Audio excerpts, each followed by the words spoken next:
Assalamualaikum warahmatullahi wabarakatuh. Saya Rudi Reina Sulaiman, mahasiswa semester 2 Fakultas Hukum Universitas Surya Kencana. Pada kesempatan kali ini saya akan menyampaikan review materi terkait dengan mata kuliah Ilmu Hukum Pidana yang telah disampaikan oleh Profesor Dr. Hajah Heni Nur Aini SHMH dan juga asisten dosen Dr. Muhammad Rendi Aridayandi SHMH dalam mata kuliah Ilmu Hukum Pidana submateri ajaran kesalahan. Rekan-rekan sekalian, kali ini saya akan membahas terkait dengan ajaran kesalahan. Ajaran kesalahan dapat didefinisikan secara umum maupun khusus. Ajaran kesalahan adalah ajaran yang akan mempelajari terkait dengan kesalahan, sebab-sebab dan juga mengapa seseorang harus dipidana, tentunya harus memiliki kesalahan. Orang yang dapat dipidana adalah orang yang mempunyai kesalahan dan dapat dimintai pertanggungjawaban. Nah, dalam artian asas kesalahan ini merupakan sebab utama atau hal yang mutlak ada ketika seseorang akan dijatuhi pidana karena asas kesalahan atau ajaran kesalahan ini masuk ke dalam unsur subjektif daripada sebuah tindak pidana.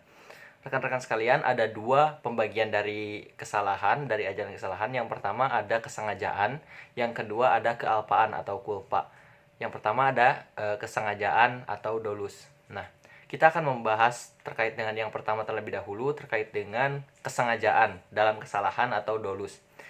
Rekan-rekan sekalian, dolus atau kesengajaan itu adalah sebuah unsur subjektif yang harus ada ketika seseorang melakukan sebuah kejahatan yang dengan disengaja. Nah, dalam asas ataupun dolus ini ada teori terkait dengan asas ini, yakni Wills theory atau teori kehendak, di mana pelaku harus memiliki kehendak dan mengetahui akibat daripada perbuatan yang dilakukan. Ketika seseorang melakukan tindak pidana, kemudian diketahui bahwasannya orang tersebut itu mengetahui akibat yang akan terjadi ketika dia melakukan sebuah tindakan pidana tersebut, maka dia telah melakukan sebuah tindak pidana dengan sengaja, telah melakukan sebuah perbuatan yang ia lakukan dengan sengaja atau dengan kesengajaan. Tentunya ini menjadi hal yang mutlak dan juga hal yang harus dijerat terkait dengan unsur subjektif ataupun salah satu bagian daripada asas kesalahan. Kemudian dolus atau kesengajaan itu terbagi menjadi 3 bagian ataupun bentuk-bentuk kesengajaan itu terbagi menjadi 3. Yang pertama terkait dengan sengaja dengan maksud. Sengaja dengan maksud adalah sebuah kesengajaan yang ditujukan dengan maksud tertentu. Contoh, A menampar B karena B sering berbohong. Tujuan A menampar B adalah agar B kapok dan tidak berbohong lagi. Nah, itu A menampar B itu dengan kesengajaan, yang dimaksud dengan kesengajaan yang dengan tujuan bahwasannya ketika A menampar B karena B ini sering berbohong, B itu diharapkan kapok ketika A menampar B. Nah, itu adalah kesengajaan dengan maksud. Kemudian yang kedua ada kesengajaan dengan sadar keharusan atau kepastian. Maksudnya dengan sadar keharusan dan juga kepastian ini seperti ketika A hendak membunuh B, ada A hendak membunuh B dan B itu posisinya di dalam restoran. Nah, si A yang ingin menembak B itu dengan menggunakan pistol berada di luar restoran. Nah, otomatis ketika A ingin menembak B menggunakan pistol, maka A harus menembak kaca restoran terlebih dahulu agar tembus ke kaca restoran tersebut dan juga dapat mengenai si B sehingga B mati.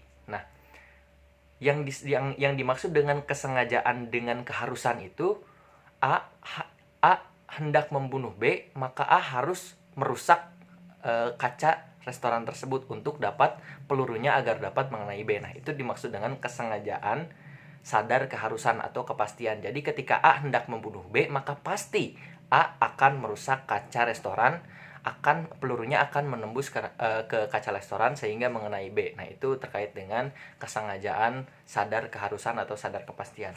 Kemudian yang ketiga ada kesengajaan dengan kesadaran bersyarat. Seperti contohnya, A ingin membunuh B. Kemudian A itu ingin membunuh B dengan cara mengirimkan kue yang beracun.